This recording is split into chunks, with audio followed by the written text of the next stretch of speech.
اولادیں دی، اتنا سارا کچھ ہمیں عطا فرمایا، اس بادشاہ کا حکم مانے، اس کی پیروی کریں، اس کا حکم مانے، وہ جو کہہ رہا ہے اس حکم پر پیروی کریں۔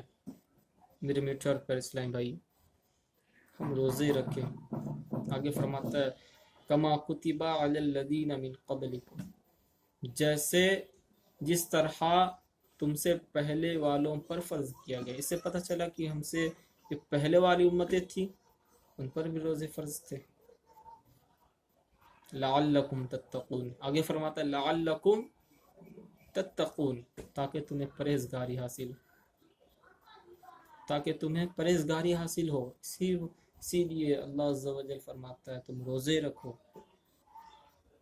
سارا سال تو ہم کھاتے رہتے پیتے رہتے، اس ایک مہینے میں صرف اللہ عز و جل کی عبادت کرنی رہتی، صرف روزے ایک مہینے کے لیے، 5 وقت کی نمازیں تو ساری سالوں کے لیے نا، اس مہینے میں صرف ایک ماہ کے روزے رکھنے۔ میرے میٹھے اور پیارے اسلام بھائی، زیادہ سے زیادہ کوششیں کریں کہ روزے رکھیں۔